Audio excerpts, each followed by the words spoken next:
നമസ്കാരം. വളച്ചു കെട്ടാതെ straight to the point ഈ പ്രോഗ്രാമിലേക്ക് എല്ലാ പ്രിയപ്പെട്ട പ്രേക്ഷകർക്കും സ്വാഗതം.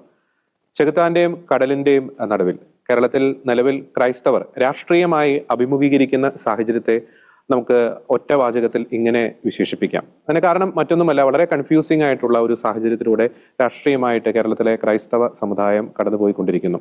വിവിധ രാഷ്ട്രീയ പാർട്ടികളുടെ ഭാഗത്തു നിന്ന് ഒരു ആലങ്കാരികമായി പറയുകയാണെങ്കിൽ ഒരു രാഷ്ട്രീയ പീഡനം വിവിധ വിഷയങ്ങളിൽ ക്രൈസ്തവർ നേരിട്ടുകൊണ്ടിരിക്കുന്നു. ആരെ വിശ്വസിക്കണം, ആരെ തള്ളണം എന്നതിനെ സംബന്ധിച്ച് വളരെ വലിയ രീതിയിലുള്ള ഒരു കൺഫ്യൂസിംഗ് ആയിട്ടുള്ള ഒരു സാഹചര്യമാണ് കേരളത്തിലെ ക്രൈസ്തവർ അഭിമുഖീകരിച്ചുകൊണ്ടിരിക്കുന്നത് കാലങ്ങളായി. വളരെ വ്യത്യസ്തങ്ങളായിട്ടുള്ള വിഷയങ്ങൾ നമ്മുടെ മുമ്പിലുണ്ട്. EWS സംവരണം പോലുള്ള വിഷയം, 80-20, JB കൊച്ചി കമ്മീഷൻ പോലുള്ള വിഷയങ്ങൾ, വന്യമൃഗശല്യം, വഖഫുമായി ബന്ധപ്പെട്ടുള്ള കാര്യങ്ങൾ, ഒപ്പം തന്നെ JB കൊച്ചി കമ്മീഷന്റെ പ്രശ്നങ്ങൾ, ഒപ്പം നിർബന്ധിത മതപരിവർത്തനമൊക്കെ ആയിട്ട് ബന്ധപ്പെട്ടുള്ള ചർച്ചകൾ, വിവാദങ്ങൾ, അങ്ങനെ അനവധി വിഷയങ്ങൾ ക്രൈസ്തവർ നേരിടുന്നുണ്ട്. ഈ വിഷയങ്ങളുമായി ബന്ധപ്പെട്ട് അത്ര വലിയ രീതിയിലുള്ള ഒരു നീതി ലഭ്യമാക്കുന്ന ഒരു സമീപനം പലപ്പോഴും കേരളത്തിലെ രാഷ്ട്രീയ പാർട്ടികളുടെ ഭാഗത്തു നിന്ന് ഉണ്ടാകുന്നില്ല. ഈ ഒരു സാഹചര്യത്തിൽ ഇനി രാഷ്ട്രീയമായി കേരളത്തിലെ ക്രൈസ്തവർ സ്വീകരിക്കേണ്ട ഒരു നിലപാട് എന്തൊക്കെ? ഈ വിഷയങ്ങളുമായി ബന്ധപ്പെട്ട് വളച്ചുകെട്ടാതെയുള്ള മറുപടികളുമായി ഇന്ന് നമ്മോടൊപ്പമുള്ളത് രാഷ്ട്രീയ നിരീക്ഷകൻ ഫാദർ സബിൻ തുമ്മുലിലാണ്. അച്ഛാ, സ്നേഹത്തോടെ അങ്ങ് പ്രോഗ്രാമിലേക്ക് സ്വാഗതം ചെയ്യുന്നു. എന്റെ ആദ്യത്തെ ചോദ്യം ഇതാണ്, ഇന്റർവ്യൂയോട് ചേർത്ത് തന്നെയാണ് അച്ഛനോട് ആദ്യത്തെ ചോദ്യം ചോദിക്കാൻ ആഗ്രഹിക്കുന്നത്. നിലവിലെ സാഹചര്യത്തിൽ കേരളത്തിലെ രാഷ്ട്രീയ പാർട്ടികളുടെ ഭാഗത്തു നിന്ന് ക്രൈസ്തവർക്ക് ഒരു നീതി പ്രതീക്ഷിക്കാൻ സാധിക്കും? ജോർജി, നമുക്ക് അറിയാം, ക്രൈസ്തവർക്ക് നീതി ലഭിക്കുന്നുണ്ടോ എന്ന് അറിയണമെങ്കിൽ ഏറ്റവും സിമ്പിൾ ആയിട്ട് ചിന്തിച്ചാൽ മതി. JB കോശി കമ്മീഷന്റെ റിപ്പോർട്ട് എവിടെ എത്തി നിൽക്കുന്നു? റിപ്പോർട്ട് സമർപ്പിക്കപ്പെട്ട് ഏകദേശം 2-2.5 വർഷത്തോളം ആവുകയാണ്. പക്ഷെ ഇതുവരെയും ആ റിപ്പോർട്ട് വെളിച്ചം കണ്ടിട്ടില്ല, അത് പുറത്തേക്ക് എത്തിയിട്ടില്ല. 284 നിർദ്ദേശങ്ങൾ JB കോശി കമ്മീഷൻ സർക്കാരിന് മുൻപിലായിട്ട് സമർപ്പിച്ചിട്ടുണ്ടെന്ന് നമുക്കറിയാൻ കഴിയുന്നു. അതുമായി ബന്ധപ്പെട്ട രേഖകൾ മാത്രം പുറത്തു വന്നിട്ടുണ്ട്. അതിൽ പറയുന്ന ബഹുഭൂരിപക്ഷം കാര്യങ്ങളും ക്രൈസ്തവ സമുദായത്തിന് വലിയ രീതിയിൽ ഗുണകരമായിട്ട് തീരുന്നതുമാണ്. പക്ഷെ അതുകൊണ്ടായിരിക്കാം എന്ന് തോന്നുന്നു JB കോശി കമ്മീഷൻ റിപ്പോർട്ട് വെളിച്ചത്ത് വരാത്ത സാഹചര്യം നിലനിൽക്കുകയാണ്. നമുക്ക് കേരളത്തിൽ സംഭവിക്കുന്ന ഒരു വലിയ പ്രശ്നമുണ്ട്, ഒരു പ്രതിസന്ധിയുണ്ട്. ആ പ്രതിസന്ധി എന്താണെന്ന് ചോദിച്ചാൽ, സാമുദായികമായി ഈ ക്രൈസ്തവ സമൂഹത്തെ ഐക്യപ്പെടുത്താൻ ഇവിടുത്തെ രാഷ്ട്രീയ പ്രസ്ഥാനങ്ങൾക്ക് താല്പര്യമില്ല. അതല്ലെങ്കിൽ എങ്ങനെ വിഘടിപ്പിക്കാം എന്നുള്ളതാണ് രാഷ്ട്രീയ സംവിധാനങ്ങൾ, പ്രത്യേകിച്ച് പാരമ്പര്യമായി ക്രൈസ്തവർ പിന്തുണച്ചിട്ടുള്ള രാഷ്ട്രീയ സംവിധാനങ്ങൾ പരിശ്രമിച്ചുകൊണ്ടിരിക്കുന്നത്. അപ്പോൾ എന്ത് സംഭവിക്കുന്നു? നമുക്ക് ചെകുത്താനും കടലിനും ഇടയിൽ എന്നുള്ള അവസ്ഥ നമുക്ക് നേരിടുകയാണ്, ഇൻട്രോയിൽ പറഞ്ഞതുപോലെ. കാരണം കേന്ദ്ര സർക്കാരിന്റെ ഭാഗത്ത് നിന്ന് നമ്മൾ വിചാരിക്കുന്നത്ര രീതിയിലുള്ള ഒരു പിന്തുണ ക്രൈസ്തവ സമൂഹത്തിന് ഇന്ത്യയിലൊട്ടാകെ നോക്കുമ്പോൾ നമുക്ക് ലഭിക്കാത്ത സാഹചര്യം ഉണ്ടാകുന്നു. പ്രത്യേകിച്ച് കേരളത്തിന് പുറത്ത് ഒട്ടുമിക്ക സംസ്ഥാനങ്ങളിലും ആന്റി കൺവേർഷൻ ലോ നടപ്പിലാക്കപ്പെടുന്നു. ആ ആന്റി കൺവേർഷൻ ലോ യഥാർത്ഥത്തിൽ ടാർഗറ്റ് ചെയ്യുന്നത് ക്രൈസ്തവ സമൂഹത്തെയാണെന്നുള്ളതിന് യാതൊരു സംശയമില്ല. മറുവശത്ത് സംഭവിക്കുന്ന ഒരു അപകടം എന്ന് പറയുന്നത്, ഈ ആന്റി കൺവേർഷൻ ലോ പോലെയുള്ള നിയമങ്ങൾ, ക്രൈസ്തവർക്ക് എതിരെ ഉണ്ടാകുന്ന നിയമങ്ങളെ എടുത്തു കാണിച്ചുകൊണ്ട് കേരളത്തിലെ ഇടത് വലത് രാഷ്ട്രീയ സംവിധാനങ്ങൾ, രാഷ്ട്രീയത്തിൽ പ്രവർത്തിക്കുന്നവരൊക്കെ ക്രിസ്ത്യാനികളെ ഇങ്ങനെ ഒരുതരം മുൾമുനയിൽ നിർത്തുന്ന സാഹചര്യം ഉണ്ടാവുകയാണ്. എങ്ങനെയാണ് മുൾമുനയിൽ നിർത്തുന്നതെന്ന് ചോദിച്ചാൽ, നിങ്ങൾ നോക്കൂ, നോർത്ത് ഇന്ത്യയിലേക്ക് നോക്കൂ, അവിടെ ക്രൈസ്തവർ പീഡിപ്പിക്കപ്പെടുകയാണ്. അവിടെ മിഷണറിമാർക്ക് സുവിശേഷ പ്രഘോഷണം നടത്താൻ സാധിക്കുന്നില്ല. അപ്പോൾ അതുകൊണ്ട് ആ ഒരു ഗതികേട് ഇവിടെ ഉണ്ടാകാതെ ഇരിക്കണമെങ്കിൽ നിങ്ങൾ എന്ത് ചെയ്യണം? ഇവിടെ ഒരു കാരണവശാലും ഒരു മൂന്നാം മുന്നണിയെ കുറിച്ച് ചിന്തിക്കരുത് എന്ന് പറഞ്ഞ് ഉള്ള പ്രചരണങ്ങൾ നടത്തുന്നു. സ്വാഭാവികമായിട്ടും ക്രൈസ്തവ സമൂഹത്തെ സംബന്ധിച്ചിടത്തോളം അത് വൈകാരികമായിട്ടുള്ള ഒരു പ്രതിസന്ധിയായിട്ട് നിൽക്കുകയും ചെയ്യും എന്നുള്ളത് ഒരു യാഥാർത്ഥ്യമാണ്. പക്ഷെ യഥാർത്ഥത്തിൽ എന്താണ് ഇവിടെ സംഭവിക്കുന്നത്? ഇവിടെ ക്രിസ്ത്യാനികളെ പ്രത്യക്ഷമായും പരോക്ഷമായും എല്ലാവരും കൂടെ ചേർന്ന് മതപരിവർത്തകരായിട്ട് മാത്രം ചിത്രീകരിക്കുകയാണ്. RSSന്റെയും BJPയുടെയും ഒക്കെ സംവിധാനങ്ങൾ പറയുന്നു ക്രിസ്ത്യാനികൾ മതപരിവർത്തനം നടത്തുന്നവരാണ്. കേരളത്തിലെ രാഷ്ട്രീയ സംവിധാനങ്ങൾ ഇപ്രകാരം പറയുകയാണ്, നിങ്ങൾക്ക് മതപരിവർത്തനം നടത്തണമെങ്കിൽ ഞങ്ങൾ വേണം. അപ്പോൾ യഥാർത്ഥത്തിൽ ഇരു കൂട്ടരും എല്ലാവരും പറഞ്ഞു വെക്കുന്നത് നിങ്ങൾ മതപരിവർത്തകരാണെന്നുള്ളതാണ്. പക്ഷെ യഥാർത്ഥത്തിൽ ക്രിസ്ത്യാനികളുടെ വിഷയം മതപരിവർത്തനവും അല്ലെങ്കിൽ സുവിശേഷ പ്രഘോഷണവും മാത്രമാണോ? അതാണോ? അത് ഈ ഇന്ത്യൻ ഭരണഘടന ഈ രാജ്യത്തെ ഓരോ പൗരനും അവൻ ഏത് മതത്തിൽ വിശ്വസിക്കുന്നുവോ അത് വിശ്വസിക്കാനും അത് ആചരിക്കാനും അനുഷ്ഠിക്കാനും അത് പ്രഘോഷിക്കാനും ഏതൊരു പൗരനും ഇന്ത്യയിൽ സ്വാതന്ത്ര്യമുണ്ട്. ആ സ്വാതന്ത്ര്യം ഏതെങ്കിലും സംസ്ഥാനത്ത് ഹനിക്കപ്പെടുന്നുണ്ടെങ്കിൽ അത് എല്ലാ മതവിശ്വാസികളെയും ഒരുപോലെ അഫക്ട് ചെയ്യുന്ന ഒരു കാര്യമാണ്. പക്ഷെ എന്തുകൊണ്ട് ഈ കാര്യം വരുമ്പോൾ മാത്രം ക്രിസ്ത്യാനികൾ മാത്രം ടാർഗറ്റ് ചെയ്യപ്പെടുന്നു? നമ്മൾ എപ്പോഴും പറയുന്ന ഒരു കാര്യമാണ്, കേരളത്തിലെ സാഹചര്യം വെച്ച് നോക്കിയാൽ കേരളത്തിലായിരിക്കും ഒരുപക്ഷെ ഏറ്റവും കൂടുതൽ ക്രിസ്ത്യൻ പെൺകുട്ടികൾ മറ്റ് പല മതവിഭാഗങ്ങളുടെയും സംഘടിതമായിട്ടുള്ള ശ്രമത്തിന്റെ ഫലമായി ഇതര മതവിശ്വാസത്തിലേക്ക് പോയിക്കൊണ്ടിരിക്കുന്നത്. അപ്പോൾ ഇവിടെ കേരളത്തിൽ എന്നിട്ട് രാഷ്ട്രീയ പാർട്ടികൾ നമ്മളോട് പറയുന്നു, നിങ്ങൾക്ക് വിശ്വാസം പ്രഘോഷിക്കണമെങ്കിൽ ഞങ്ങൾ ഉണ്ടായേ തീരൂ. എന്നാൽ നമ്മൾ കാലാകാലങ്ങളായി ഉയർത്തിക്കൊണ്ടിരിക്കുന്ന നമ്മളുടെ പെൺകുട്ടികൾ, നമ്മളുടെ ചെറുപ്പക്കാർ നിർബന്ധിതമായി മറ്റ് മതസമൂഹങ്ങളിലേക്ക് പരിവർത്തനം ചെയ്യപ്പെടുന്നു എന്നുള്ള വിഷയം ഇവിടെ കേരളത്തിൽ ഒരിക്കലും ചർച്ചയാവുകയും ചെയ്യുന്നില്ല. അപ്പോൾ അതുകൊണ്ട് ഇത് ഒരു രാഷ്ട്രീയമായിട്ടുള്ള ഒരു ഇരട്ടത്താപ്പ് ഇതിന്റെ അകത്തെല്ലാം ഉണ്ട്. ക്രിസ്ത്യാനികളെ ഈ മതത്തിന്റെ ഒരു പേര് പറഞ്ഞ് മതസ്വാതന്ത്ര്യം നിഷേധിക്കപ്പെടാനുള്ള സാധ്യത ഉണ്ട് എന്ന് പറഞ്ഞ് പേടിപ്പിച്ച് ക്രിസ്ത്യാനികളെ എല്ലാവരെയും അവരുടെ അജണ്ടകൾക്കനുസരിച്ച് കൊണ്ടുപോകുന്ന ഒരു സാഹചര്യം ഇവിടെ ഉണ്ടാകുകയാണ്. പക്ഷെ എന്താണ് യഥാർത്ഥത്തിൽ സാമുദായികമായിട്ട് നമ്മൾ ചിന്തിക്കുമ്പോൾ നമ്മൾ നേരിടുന്ന പ്രശ്നം? ഒരു വശത്ത് കൊല്ലുന്നു എന്ന് നമുക്ക് പറഞ്ഞാൽ മറുവശത്ത് കൊല്ലാക്കൊല ചെയ്യുക എന്ന് പറയുന്ന അവസ്ഥയുണ്ട്. രണ്ടായാലും ഒന്ന് പെട്ടെന്ന് മരണം സംഭവിക്കുന്നു, മറ്റേത് അല്പം വൈകിയാണെങ്കിലും സംഭവിക്കാനുള്ളത് മരണമാണെന്നുള്ളതിന് യാതൊരു സംശയമില്ല. അപ്പൊ അതുകൊണ്ട് ചെകുത്താനും കടലും എന്ന് പറയുന്നത് പോലെ കൊല്ലലും കൊല്ലാക്കൊലയും എന്ന് പറയുന്നതും ഒക്കെ ഇന്ന് തുല്യമായിട്ടുള്ള അവസ്ഥയിലായിരിക്കുകയാണ്. നമുക്കറിയാമല്ലോ, ഇന്ത്യയിൽ ക്രിസ്ത്യാനികളായിട്ടുള്ള നമുക്ക് പ്രധാനമായിട്ട് രണ്ട് തരത്തിൽ നമ്മുടെ അവകാശങ്ങളെ നമുക്ക് മനസ്സിലാക്കാം. ഒന്ന്, അത് സംവരണ അധിഷ്ഠിതമായിട്ടുള്ള അവകാശങ്ങളാണ്. രണ്ട്, ന്യൂനപക്ഷ തത്വങ്ങളിൽ അധിഷ്ഠിതമായിട്ടുള്ള അവകാശമാണ്. ഈ രണ്ട് കാര്യങ്ങൾ ആണ് യഥാർത്ഥത്തിൽ ഒരു സമുദായം എന്ന നിലയിൽ ചിന്തിക്കുമ്പോൾ ഈ ക്രൈസ്തവ സമൂഹം ഗൗരവത്തിൽ ചിന്തിക്കേണ്ടതായിട്ടുള്ള വിഷയങ്ങൾ. അതിൽ ആദ്യത്തെ കാര്യം ഒന്ന് എടുത്തു നോക്കാം. സംവരണവുമായി ബന്ധപ്പെട്ട് കേരളത്തിലെ ലത്തീൻ സമുദായം, അതേപോലെ തന്നെ ബാക്ക്വേർഡ് ക്രിസ്ത്യൻസ് എന്ന് പറയുന്ന ചെറിയൊരു വിഭാഗം, ഒരുപക്ഷെ ഷെഡ്യൂൾഡ് ട്രൈബിൽ നേരിയ തോതിൽ ഒരു ചെറിയ ക്രൈസ്തവ വിഭാഗം, ഇവരൊഴികെ മറ്റെല്ലാ ക്രിസ്ത്യാനികളും സംവരണരഹിത വിഭാഗത്തിന്റെ ഭാഗമാണ്. അതായത് കേരളത്തിലെ ബഹുഭൂരിപക്ഷം വരുന്ന ക്രൈസ്തവരും സംവരണരഹിത വിഭാഗത്തിൽപ്പെടുന്നവരാണ്. അതുകൊണ്ട് അവരെ ഇവിടെ ഒരു ഓമനപ്പേരിട്ട് വിളിക്കുന്ന എന്താണ്? മുന്നാക്ക സമുദായം എന്നാണ്. മുന്നാക്ക സമുദായം എന്ന് പറയുമ്പോൾ ഹൈന്ദവ ജാതി വ്യവസ്ഥതയുമായി ബന്ധപ്പെട്ട് കണക്ട് ചെയ്ത് പിന്നാക്കവും മുന്നാക്കവും എന്നൊക്കെ തിരിക്കാം. ക്രിസ്ത്യാനികൾക്കിടയിൽ ജാതീയതയില്ല, എന്നിട്ടും ക്രിസ്ത്യാനികൾ, ഈ സംവരണരഹിതരായിട്ടുള്ള ക്രിസ്ത്യാനികൾ മുന്നാക്കക്കാരായിട്ട് ചിത്രീകരിക്കപ്പെടുകയാണ്. അപ്പോൾ അതിനൊരു ആ മുന്നാക്ക സമുദായത്തിൽ അറിഞ്ഞോ അറിയാതെയോ പെട്ടുപോയി എന്ന കാരണത്താൽ ഇക്കാലം അത്രയും സംവരണത്തിന്റെ സാധ്യതകളെല്ലാം നിഷേധിക്കപ്പെട്ടിരുന്ന ഈ ക്രൈസ്തവ സമൂഹത്തിന് 2019 103 ഭരണഘടനാ ഭേദഗതിയിലൂടെ ലഭിച്ച ഒരു സംവരണമാണ് എക്കണോമിക്കലി വീക്കർ സെഷൻസ് റിസർവേഷൻ. ഇപ്പോൾ എന്താണ് സംഭവിക്കുന്നത്? ഈ എക്കണോമിക്കലി വീക്കർ സെഷൻസ് റിസർവേഷനെ നിരന്തരമായി തെറ്റിദ്ധരിപ്പിക്കുന്ന രീതിയിലാണ് ഇവിടെയുള്ള രാഷ്ട്രീയ സംവിധാനങ്ങൾ. അതിന് ഏറ്റവും കൂടുതൽ അതിന് വാശി പിടിച്ച് പ്രവർത്തിക്കുന്ന ആളുകൾ ഞാൻ മനസ്സിലാക്കുന്നിടത്തോളം അത് കോൺഗ്രസിന്റെ രാഷ്ട്രീയക്കാരാണ്. പ്രത്യേകിച്ച് കാലങ്ങളായി VT ബലറാമിനെ പോലെയുള്ള ആളുകൾ.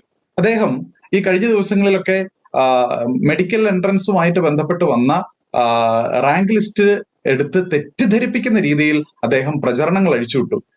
മുസ്ലിം സമുദായത്തില് 960 റാങ്കിലേക്ക് എത്തുമ്പോൾ അവസാനത്തെ റാങ്കുകാരനാകുമ്പോൾ EWSകാരന്റെ അത് 2000 ശിഷ്ടമാണെന്നൊക്കെ പറഞ്ഞ്.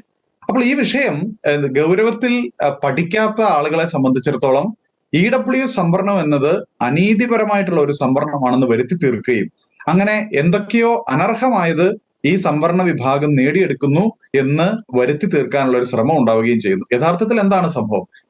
ആദ്യത്തെ 1000 റാങ്ക് എടുത്ത് ഈ കേരള മെഡിക്കൽ റാങ്ക് ലിസ്റ്റിന്റെ 2025 EWS മുസ്ലിം കാറ്റഗറി എടുത്തിട്ട് ആദ്യത്തെ 1000 റാങ്ക് എടുത്ത് പരിശോധിച്ചു കഴിഞ്ഞാൽ ആദ്യത്തെ 1000 റാങ്കിൽ മുസ്ലിം സമുദായത്തിലെ 431 വിദ്യാർത്ഥികൾക്ക് ഗവൺമെന്റ് മെഡിക്കൽ കോളേജിൽ പഠിക്കാനുള്ള പ്രവേശനത്തിനുള്ള അവസരം ലഭിക്കുമ്പോൾ ആദ്യത്തെ 1000 റാങ്കിൽ വെറും 45 EWS വിഭാഗക്കാർക്ക് മാത്രമാണ് പ്രവേശനം ലഭിക്കുന്നത്.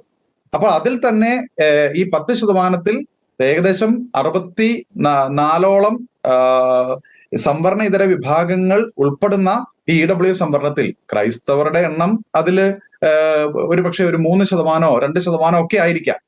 പക്ഷെ എങ്കിലും ഇവിടെ അവര് വരുത്തി തീർക്കാൻ ശ്രമിക്കുന്ന ഒരു കാര്യം, EWS വിഭാഗത്തിലുള്ളവർ അവർക്ക് കൃത്യമായിട്ട് അവര് മറ്റു വിഭാഗങ്ങളെ ചൂഷണം ചെയ്യുന്നു എന്ന് തെറ്റിദ്ധരിപ്പിക്കുകയാണ്. 1000 റാങ്ക് എടുക്കുമ്പോൾ 45 പേര് മാത്രമേ EWS കാറ്റഗറിക്കാരുണ്ടാകുമ്പോൾ 431 മുസ്ലിം സമുദായക്കാരുണ്ട് എന്ന് പറയുമ്പോൾ നമ്മൾ ഒരു കാര്യം കൂടി തിരിച്ചറിയണം. വിദ്യാഭ്യാസ പുരോഗതിയെ വിലയിരുത്തുമ്പോൾ മുസ്ലിം സമുദായം സംവരണത്തിന്റെ ആനുകൂല്യങ്ങളിലൂടെ ആ പുരോഗതി പ്രാപിച്ചിരിക്കുന്നു. നേരെ മറിച്ച് ഇനി വിദ്യാഭ്യാസപരമായിട്ടുള്ള പിന്നോക്കാവസ്ഥ നേരിടുന്ന വിഭാഗങ്ങൾ എന്ന് പറഞ്ഞു കഴിഞ്ഞാൽ അത് ഈ എക്കണോമിക്കലി വീക്കർ സെക്ഷൻസ് റിസർവേഷനിലെ ആൾക്കാരാണ്. പക്ഷെ ഞാനും ചോദിക്കട്ടെ, ഈ കോൺഗ്രസിന്റെ അഹമ്മദാബാദിൽ വെച്ച് നടന്ന AICCയുടെ യോഗത്തിൽ പറഞ്ഞിരിക്കുന്ന 4 പ്രധാനപ്പെട്ട കാര്യങ്ങളുണ്ട്. 4 പ്രധാനപ്പെട്ട കാര്യങ്ങൾ അത് കേരളത്തിലെ ക്രൈസ്തവ സമൂഹത്തിന്റെ അടിവേര് തകർക്കുന്ന കാര്യങ്ങളാണ്. അതിൽ ഒന്നാമത്തെ കാര്യം എന്ന് പറയുന്നത് ദേശവ്യാപകമായിട്ട് ജാതി സെൻസസ് നടപ്പിലാക്കുമെന്നാണ് പറഞ്ഞിരിക്കുന്നത്. രണ്ടാമത്തെ കാര്യം എന്താണ്? SC ST OBC വിഭാഗങ്ങൾക്ക് ഉള്ള 50% പരിധി ഉയർത്തും എന്ന് പറഞ്ഞു കഴിഞ്ഞാൽ 50% കൂടുതൽ ഇനി അങ്ങോട്ട് കോൺഗ്രസ് അധികാരത്തിൽ കയറി കഴിഞ്ഞു കഴിഞ്ഞാൽ സംവരണം അനുവദിക്കുമെന്ന്. മൂന്നാമത്തെ കാര്യം, സാമ്പത്തിക സംവരണത്തിൽ നിലവിലെ ജാതി സംവരണത്തിന്റെ അർഹതയുള്ള വിഭാഗങ്ങളിലെ സാമ്പത്തിക പിന്നോക്കാവസ്ഥയുള്ളവരെ കൂടി ഉൾപ്പെടുത്തുമെന്ന്. അടുത്ത കാര്യം പറഞ്ഞിരിക്കുന്നത് ഭരണഘടനയിലെ 15ാം അനുച്ഛേദത്തിന്റെ അടിസ്ഥാനത്തിൽ സ്വകാര്യ വിദ്യാഭ്യാസ സ്ഥാപനങ്ങളിൽ ജാതി സംവരണം കൊണ്ടുവരുമെന്ന് പറഞ്ഞിരിക്കുകയാണ്. എന്താണ് ജോർജി ഇതിന്റെ അകത്ത് നടക്കുന്ന അപകടം? ഒന്നാമത്തെ കാര്യം ഞാൻ പറയാം. ജാതി സെൻസസ് ഇപ്പൊ ഇവിടെ വലിയ രീതിയിൽ മുറവിളി കൂട്ടുകയാണ്. ഈ കോൺഗ്രസിന്റെ രാഷ്ട്രീയം തന്നെയാണ് അതിൽ നിഴലിക്കുന്നത്. BJP എന്ന് പറയുന്ന സംവിധാനം RSSനോട് ചേർന്ന് ഇവിടെ ഒരു റിലീജിയസ് പോളറൈസേഷന് വേണ്ടിയിട്ടുള്ള ശ്രമം നടത്തി. അതാണ് ഹിന്ദുത്വ പൊളിറ്റിക്സ് എന്ന് പറയുന്നത്. അപ്പോൾ ആ പൊളിറ്റിക്സ് ഒരു കാലത്ത് വിജയിക്കുന്നത് ശ്രദ്ധയിൽപ്പെട്ടപ്പോൾ പരമ്പരാഗതമായി കേരളത്തിലെ രാഷ്ട്രീയ സംവിധാനങ്ങൾ തുടരുന്ന കാസ്റ്റ് പൊളിറ്റിക്സ് എന്ന് പറയുന്ന ആ ഒരു പുതിയ ഒരു ഐഡിയ, അത് പുതിയതെന്നല്ല, പണ്ട് മുതലേ ഉള്ള ആ ഒരു ഐഡിയ ഇവിടുത്തെ രാഷ്ട്രീയ സംവിധാനങ്ങൾ, പ്രത്യേകിച്ച് കോൺഗ്രസിന്റെ നേതൃത്വത്തിലുള്ള സംവിധാനങ്ങൾ എടുക്കുക. അങ്ങനെ പറയുമ്പോൾ എന്താണ്? ജാതീയമായി സമൂഹത്തെ വിഘടിപ്പിക്കുകയും ജാതീയമായി വിഘടിപ്പിക്കുന്നതിലൂടെ വോട്ട് നേടിയെടുക്കുകയും ചെയ്യുക. അപ്പോൾ അവർ പറയുന്ന ഒരു കാര്യം എന്താണ്? 50% എന്ന് പറയുന്ന ഈ ജാതി സംവരണം അത് കോൺഗ്രസ് അധികാരത്തിൽ കയറി കഴിഞ്ഞു കഴിഞ്ഞാൽ അതിന്റെ ശതമാനം വർദ്ധിപ്പിക്കും. അതിനുവേണ്ടി ആദ്യം ജാതി സെൻസസ് നടത്തുന്നു. ജാതി സെൻസസ് നടക്കുമ്പോൾ നമ്മൾ കേരളത്തിലെ സാഹചര്യം ഒന്ന് എടുത്തു നോക്കുക. കേരളത്തിൽ നിലവിൽ ഉള്ള ജനസംഖ്യ അനുപാതം എന്താണ്? മുസ്ലിം സമുദായത്തിന്റെ ജനസംഖ്യ എത്രയാണ്? ക്രിസ്ത്യാനികളുടെ ജനസംഖ്യ എത്രയാണ്? ഹിന്ദു ജനസമൂഹത്തിന്റെ ജനസംഖ്യ എത്രയാണ്? ഒരു 42ലേക്കൊക്കെ പുതിയ സെൻസസ് നടന്നു കഴിയുമ്പോൾ മുസ്ലിം കമ്മ്യൂണിറ്റി ഏകദേശം ഒരു 35%, ക്രിസ്ത്യൻ കമ്മ്യൂണിറ്റി ഒരു 14%, അതേപോലെ തന്നെ ഹിന്ദു കമ്മ്യൂണിറ്റി ഒരു 50-52 എന്നുള്ള രീതിയിലേക്കുമൊക്കെ മാറാനുള്ള സാധ്യതയാണ് ഇവിടെ കാണുക. അപ്പൊ നമ്മൾ ഓർക്കേണ്ടത്, ഈ മതവിഭാഗങ്ങൾക്കിടയിൽ ജാതീയ സംവരണം നേടിക്കൊണ്ടിരിക്കുന്ന വിഭാഗങ്ങളെ എടുത്തു കഴിഞ്ഞാൽ ഇവിടെ കേരളത്തിലെ സ്ഥിതി എന്താണെന്ന് ചോദിച്ചാൽ ഹിന്ദു സമൂഹത്തിലാണ് ജാതി വിഷയങ്ങളുള്ളത്. ക്രിസ്ത്യാനികൾക്കിടയിൽ ഈ സംവരണം കിട്ടുന്നത് ലത്തീൻകാർക്കും ചെറിയൊരു ശതമാനം OBX വിഭാഗത്തിന് മാത്രമാണ്. ഭൂരിപക്ഷം വരുന്ന ഹിന്ദു സമുദായ അംഗങ്ങളുടെ എണ്ണം ക്രമാതീതമായിട്ട് കുറഞ്ഞുകൊണ്ടിരിക്കുന്നു എന്ന് വിലയിരുത്തപ്പെടുന്ന സാഹചര്യത്തിൽ ഈ ജാതി സെൻസസ് ആർക്കാണ് ഗുണകരമായിട്ട് തീരുക? എണ്ണത്തിൽ കൂടാൻ പോകുന്ന വിഭാഗങ്ങൾക്ക്. കാരണം ഇവിടെ SDPI അടക്കമുള്ള ചില രാഷ്ട്രീയ പ്രസ്ഥാനങ്ങൾ കഴിഞ്ഞ കാലങ്ങളായി പറഞ്ഞുകൊണ്ടിരിക്കുന്നത് ജനസംഖ്യാനുപാതികമായിട്ട് സംവരണം വീതിക്കണമെന്നാണ്. അപ്പോൾ ഈ ജാതി സെൻസസ് നടപ്പിലാക്കി ഇവിടെ ജനസംഖ്യ വർദ്ധിക്കാൻ സാധ്യതയുള്ള ഏതെങ്കിലുമൊക്കെ വിഭാഗങ്ങൾക്ക് ഇനിയും കൂടുതൽ സംവരണ ആനുകൂല്യങ്ങൾ നൽകുക എന്നുള്ള ലക്ഷ്യമാണ് യഥാർത്ഥത്തിൽ ഇവിടെ നടത്തപ്പെടുക. അത് അടിസ്ഥാനപരമായി ഈ ഹൈന്ദവ സമൂഹത്തിലെ പിന്നാക്ക ജാതി വിഭാഗങ്ങളെ വലിയ രീതിയിൽ ദോഷകരമായിട്ട് ബാധിക്കാൻ പോവാണ്. പക്ഷെ ആ സത്യം ആരും മനസ്സിലാക്കുന്നില്ല. അതാരും മനസ്സിലാക്കാൻ അത് അവർക്ക് പറഞ്ഞു കൊടുക്കാൻ ആരും തയ്യാറാകുന്നില്ല എന്നുള്ളതാണ് യാഥാർത്ഥ്യം. മറ്റൊരു കാര്യം, ഈ 50% കൂടുതൽ സീറ്റ് വർദ്ധിപ്പിച്ചാൽ ഇവിടുത്തെ സംവരണരഹിത വിഭാഗങ്ങൾക്ക് ഇനി ആരും സർക്കാർ പരീക്ഷകളിൽ മത്സരിക്കാൻ പോകേണ്ട കാര്യമില്ല. കാരണം ഇപ്പോൾ തന്നെ നമുക്കറിയാം 50% ഓപ്പൺ മെറിറ്റ് എന്ന് പറയുന്നത് അത് എല്ലാവർക്കും വേണ്ടി, അതായത് സംവരണ വിഭാഗമുണ്ട്, സംവരണം ഇല്ലാത്ത വിഭാഗങ്ങളുണ്ട്. ഇപ്പോൾ തന്നെ ഈ MBBS റാങ്ക് ലിസ്റ്റ് വരുമ്പോൾ കണ്ടു, ആദ്യത്തെ 1000 റാങ്കിൽ 400 ശിഷ്ടത്തിലധികം മുസ്ലിം വിദ്യാർത്ഥികൾക്ക് സർക്കാർ മെഡിക്കൽ കോളേജിൽ പഠിക്കാൻ അവസരം കിട്ടുമെന്ന് പറയുമ്പോൾ ആദ്യ റാങ്കുകളിൽ അവർക്ക് മുൻപന്തിയിൽ എത്താൻ കഴിയുന്നുണ്ട്. ആദ്യ റാങ്കിൽ മുൻപന്തിയിൽ എത്താൻ കഴിയുന്നതിന്റെ തെളിവ് ഞാൻ കാണിച്ചാൽ, ആദ്യത്തെ 200ാമത്തെ റാങ്കിൽ 73 മുസ്ലിം കുട്ടികൾ വിദ്യാർത്ഥികൾ വരുമ്പോൾ EWS കാറ്റഗറിക്കാർ വെറും 11 മാത്രമാണ്. ആദ്യത്തെ 400 റാങ്കിലേക്ക് എത്തുമ്പോൾ അത് 90 ആകുന്നു. അപ്പോ അങ്ങനെ ആദ്യ 1000 റാങ്കിലേക്ക് എത്തുമ്പോഴാണ് ഈ 431 ആകുന്നത്. അപ്പൊ ആദ്യ റാങ്കുകളിൽ തന്നെ ഏതെങ്കിലും മത ജാതി വിഭാഗത്തിലെ ആളുകൾ എത്തിപ്പെടുന്നു എന്ന് പറഞ്ഞാൽ അവരുടെ വിദ്യാഭ്യാസ പുരോഗതിയാണ് അത് ലക്ഷ്യം വെക്കുന്നതെന്ന് പറഞ്ഞു കഴിഞ്ഞു. അപ്പോൾ എന്ത് സംഭവിക്കുന്നു? ഈ ഓപ്പൺ കാറ്റഗറിയിലും ഈ പറയുന്ന സംവരണ വിഭാഗങ്ങൾ തന്നെ മുൻപന്തിയിൽ വരികയും ജനറൽ കാറ്റഗറിക്കാരെന്ന് അറിയപ്പെടുന്ന ആളുകൾ വലിയ രീതിയിൽ പിന്തള്ളപ്പെടുന്ന സാഹചര്യം ഉണ്ടാവുകയും ചെയ്യും. അതിന്റെ ബൈ പ്രൊഡക്റ്റ് ആയിട്ട് എന്ത് സംഭവിക്കും? നമ്മളുടെ ഈ നാട്ടിൽ നിന്ന് വിദ്യാർത്ഥികൾ, ഈ പറയുന്ന മത സാമുദായിക വിഭാഗങ്ങളിൽ നിന്നുള്ള വിദ്യാർത്ഥികൾ, അവർക്ക് ഇവിടെ ജോലിക്കുള്ള സാധ്യതയില്ല എന്ന് കണ്ട് അവർ വീണ്ടും വിദേശ രാജ്യങ്ങളിലേക്ക് കുടിയേറേണ്ടി വരും. അത് ഈ സമുദായങ്ങളെ ഏത് തരത്തിൽ അപകടകരമായിട്ട് ബാധിക്കും എന്നുള്ളത് നമ്മൾ അറിയാം. നമ്മുടെ ആശങ്കയാണത്. നമ്മുടെ വിദ്യാർത്ഥികളെല്ലാവരും, ചെറുപ്പക്കാരെല്ലാവരും നാട് വിട്ടു പോകുന്നു എന്നുള്ളത്. അതിനെ ട്രിഗർ ചെയ്യാൻ ഉള്ള സാധ്യതയാണ് ഇവിടെ തെളിയാൻ പോകുന്നത്. ഓൾറെഡി സംവരണം അനുഭവിക്കുന്ന ജാതി വിഭാഗങ്ങൾക്ക് വീണ്ടും എക്കണോമിക്കലി വീക്കർ, സാമ്പത്തിക സംവരണത്തിന്റെ പരിധിയിലേക്ക് അവരെ കൊണ്ടുവരുന്നു എന്ന് പറയുമ്പോൾ ഭരണഘടനാ വിരുദ്ധമായിട്ടുള്ള ഇരട്ട സംവരണം അവർക്ക് വീണ്ടും നൽകാനുള്ള ശ്രമം നടക്കുകയാണ്. അത് ഭരണഘടനാ വിരുദ്ധമായിട്ടുള്ള ഒരു കാര്യത്തെ ഞങ്ങൾ കൊണ്ടുവരുമെന്ന് ഈ കോൺഗ്രസ് പാർട്ടി പറയുന്നത് എന്തിന്റെ അടിസ്ഥാനത്തിലാണെന്ന് എനിക്ക് മനസ്സിലാകുന്നില്ല. അടുത്തൊരു കാര്യം എന്ന് പറയുന്നത്, ജാതി സംവരണം സ്വകാര്യ മേഖലയിലേക്ക് നടപ്പിലാക്കും. ഇവിടെ സർക്കാർ ജോലി കിട്ടാൻ കഴിയാത്ത സാധാരണക്കാരായ മനുഷ്യർക്ക് ആകെയുള്ള ഒരു വഴി എന്ന് പറയുന്നത് പ്രൈവറ്റ് സെക്ടറിൽ ജോലി ചെയ്യുക എന്നുള്ളതാണ്. ഇനി പ്രൈവറ്റ് സെക്ടറിലേക്ക് കൂടി സംവരണം കൊണ്ടുവന്നു കഴിഞ്ഞാൽ ഇവിടെയുള്ള ഈ സംവരണരഹിത വിഭാഗങ്ങളുടെ, പ്രത്യേകിച്ച് ക്രൈസ്തവരായിട്ടുള്ളവരുടെ അവസ്ഥ എന്തായിരിക്കുമെന്നൊന്ന് ചിന്തിച്ചു നോക്കുക. അപ്പൊ അത് നമ്മൾ തിരിച്ചറിയേണ്ട ഒരു കാര്യം, ഈ നമ്മളെ ഇത്തരം വിഷയങ്ങളിലേക്ക് ശ്രദ്ധ ചെലുത്താൻ പ്രേരിപ്പിക്കാതെ മറ്റ് മേഖലകളിലേക്ക് ഭയപ്പെടുത്തിക്കൊണ്ട് രാഷ്ട്രീയ ശ്രദ്ധ മാറ്റിവിടുന്ന ഒരു സാഹചര്യമാണ് കേരളത്തിന്റെ രാഷ്ട്രീയ പശ്ചാത്തലം ഇപ്പോൾ നടന്നുകൊണ്ടിരിക്കുന്നത്. അത് അപകടകരമായിട്ടുള്ള ഒരു സാഹചര്യമാണെന്നുള്ളതിന് യാതൊരു സംശയമില്ല. നമ്മൾ ഈ വിഷയത്തെ വളരെ ജാഗ്രതയോടുകൂടി നോക്കിക്കാണേണ്ടതുണ്ട്. ഒരു കാലത്ത് ക്രൈസ്തവർക്ക് സംവരണത്തെക്കുറിച്ച് വലിയ ബോധ്യമൊന്നും ഇല്ലാത്തതുകൊണ്ട് അത് മേടിച്ചെടുക്കാൻ ശ്രമിച്ചില്ല എന്നൊക്കെ പരക്കെ ക്രൈസ്തവ സമൂഹം ആക്ഷേപം ഉയർത്തുമ്പോൾ, പ്രത്യേകിച്ച് നമ്മുടെ പഴയ തലമുറയിൽപ്പെട്ടവരെയൊക്കെ അവർ അത്തരത്തിൽ ചോദ്യം ചെയ്യുമ്പോൾ നമ്മൾ ഇന്ന് നേരിട്ടുകൊണ്ടിരിക്കുന്നത് എന്താണ്? ഇതേ പ്രതിസന്ധിയാണ് നമ്മൾ നേരിട്ടുകൊണ്ടിരിക്കുന്നത്. ഇനി ന്യൂനപക്ഷ അവകാശങ്ങളിലേക്ക് വന്നാലോ?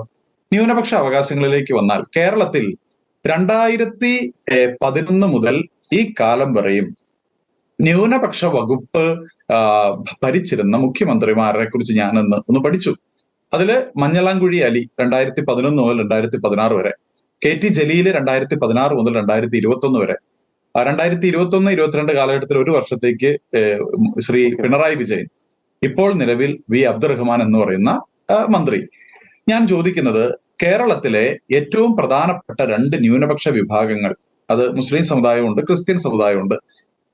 എന്തുകൊണ്ടാണ് ന്യൂനപക്ഷം എന്ന് പറയുമ്പോൾ അത് ന്യൂനപക്ഷത്തിലെ ഭൂരിപക്ഷമായിട്ടുള്ള മുസ്ലിം സമുദായത്തെ മാത്രം എപ്പോഴും എടുത്ത് മുന്നോട്ട് വെക്കുന്നു? ഞാനത് പറയുമ്പോൾ അത് പലർക്കും ഉൾക്കൊള്ളാൻ കഴിഞ്ഞുവെന്ന് വരില്ല. പക്ഷെ എന്താണ് യഥാർത്ഥത്തിൽ ന്യൂനപക്ഷ തത്വം എന്ന് പറയുന്നത്? എണ്ണത്തിൽ കുറവുള്ളവർക്ക് കൂടുതൽ സംരക്ഷണം നൽകണമെന്നാണ്, അല്ലെ? അതാണ് ഭരണഘടന വിഭാവനം ചെയ്തിരിക്കുന്നത്.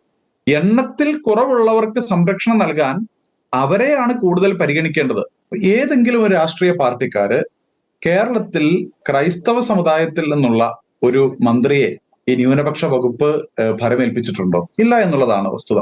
അപ്പോൾ അതേപോലെ തന്നെ നമ്മൾ ചിന്തിക്കേണ്ട മറ്റൊരു കാര്യമാണ്, ഈ കേരളത്തിലേറെ ചർച്ച ചെയ്യപ്പെട്ട ഒരു വിഷയമാണ് 80:20 സ്കോളർഷിപ്പ് അനുപാതവുമായി ബന്ധപ്പെട്ട് നടന്ന കേസ്. 80% ന്യൂനപക്ഷ സ്കോളർഷിപ്പ് മുസ്ലിം സമുദായത്തിനും 20% മറ്റ് ന്യൂനപക്ഷ വിഭാഗങ്ങൾക്കും. അതിനെതിരെ ഹൈക്കോടതിയിൽ കേസിന് പോയി. ആ കേസ് ഭരണഘടനാപര വിരുദ്ധമാണ് എന്ന് ഹൈക്കോടതി വിധിക്കുകയും ജനസംഖ്യാനുപാതികമായിട്ട് സ്കോളർഷിപ്പ് വിതരണം ചെയ്യണമെന്ന് വിധിക്കുകയും ചെയ്തു. അതിനെതിരെ ഇപ്പൊ സുപ്രീം കോടതിയിൽ കേസ് നടക്കുകയാണ്. ആരൊക്കെയാണ് കേസിന് പോയിരിക്കുന്നത്? നിലവിൽ ഇപ്പോൾ നമ്മളെ ഭരിച്ചുകൊണ്ടിരിക്കുന്ന പാർട്ടി കേരള സർക്കാർ പോയിരിക്കുന്നു, മുസ്ലിം ലീഗ് പോയിരിക്കുന്നു. ഇനി അതോടൊപ്പം സുപ്രീം കോടതിയിൽ ഈ കേസ് ക്രൈസ്തവ സമൂഹത്തിനെതിരെ വാദിച്ചുകൊണ്ടിരിക്കുന്നത് മുസ്ലിം ലീഗിന്റെ രാജ്യസഭാ MP അഡ്വക്കേറ്റ് ഹാരിസ് ബീരാൻ. എന്നിട്ട് ഇവര് പറയുകയാണ്, ഞങ്ങൾ നിങ്ങളുടെ കൂടെയാണ്, ഞങ്ങളില്ലെങ്കിൽ നിങ്ങൾക്ക് ജീവിക്കാനേ കഴിയില്ല എന്നുള്ള സ്ഥിതിയിലേക്ക് കാര്യങ്ങൾ കൊണ്ടുവന്നെത്തിക്കുന്നു. അതേപോലെ ന്യൂനപക്ഷ വകുപ്പിന് കീഴിലെ PSC കോച്ചിങ് സെന്ററുകൾ, ഏകദേശം 24ഓളം PSC കോച്ചിങ് സെന്ററുകൾ ഉണ്ട്. ഈ കഴിഞ്ഞ ദിവസങ്ങൾ കൂടി വാർത്തകളിൽ കണ്ടു, UGC പ്രിപ്പയർ ചെയ്യുന്ന കുട്ടികൾക്ക് വേണ്ടിയിട്ട്, നെറ്റ് പരീക്ഷ പ്രിപ്പയർ ചെയ്യുന്ന കുട്ടികൾക്ക് വേണ്ടി സൗജന്യ കോച്ചിങ്. ഇതെവിടെയാണ് കൊടുക്കുന്നത്? എവിടെയാണ് നടത്തപ്പെടുന്നത്? ജോർജ്, ഈ വിഷയം നമ്മൾ ഗൗരവത്തിൽ ചിന്തിക്കണം. അതായത് ഈ ന്യൂനപക്ഷ PSC കോച്ചിങ് സെന്ററുകളെല്ലാം ഏതെങ്കിലും ഒക്കെ ചില മതസ്ഥാപനങ്ങളോട് ചേർന്ന് അതിന്റെ സമീപവും അതുമായി ബന്ധപ്പെട്ട ആളുകളുടെ നേതൃത്വത്തിലുമാണ് നടത്തപ്പെടുക. അവിടെ എന്താണ് സംഭവിക്കുന്നത്? അതിന്റെ സെലക്ഷൻ പ്രോസസ്സുകൾ എന്താണ്? അവിടെ നമ്മളുടെ കുട്ടികളെ കൊണ്ടുവന്ന് വിട്ടുകഴിഞ്ഞാൽ അവർക്ക് എത്രമാത്രം സുരക്ഷിതത്വത്തിന്റെ അന്തരീക്ഷത്തിൽ അവർക്ക് ഇത് പഠിക്കാൻ കഴിയും?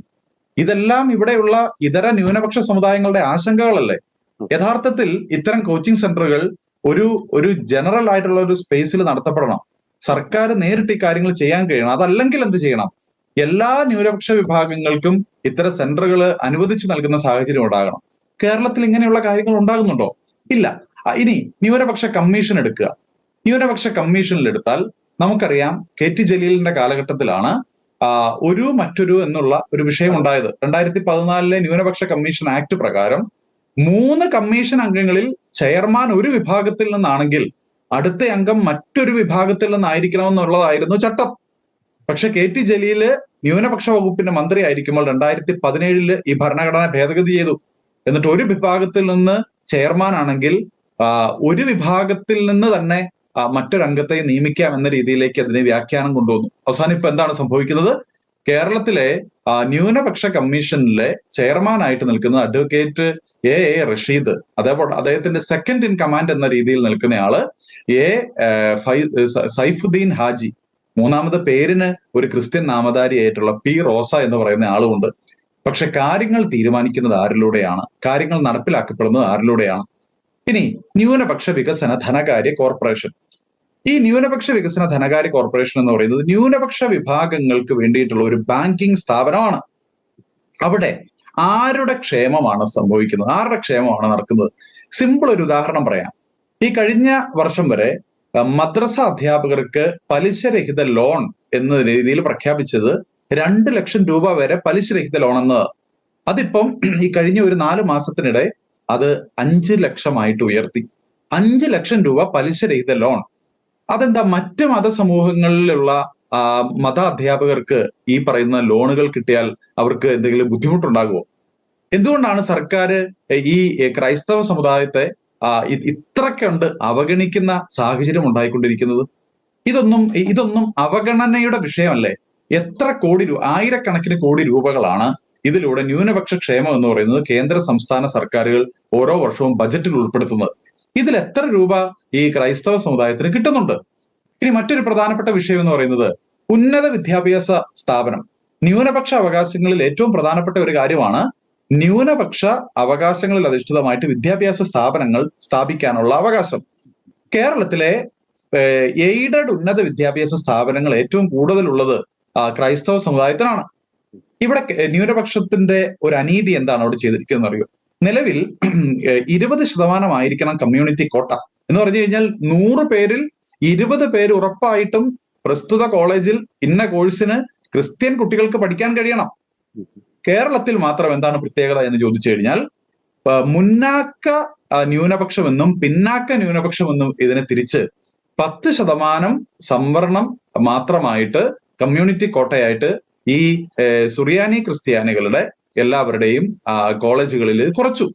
നേരെ മറിച്ച് മുസ്ലിം ലത്തീൻ വിഭാഗത്തിന് 20% കമ്മ്യൂണിറ്റി കോട്ട അനുവദിച്ചിരിക്കുന്നു. പ്രധാനമന്ത്രി ജൻ വികാസ് കാര്യക്രം എന്ന് പറഞ്ഞ് ഒരു പ്രൊജക്ട് കേന്ദ്ര ഗവൺമെന്റിന്റെ കീഴിലുള്ളതാണ്.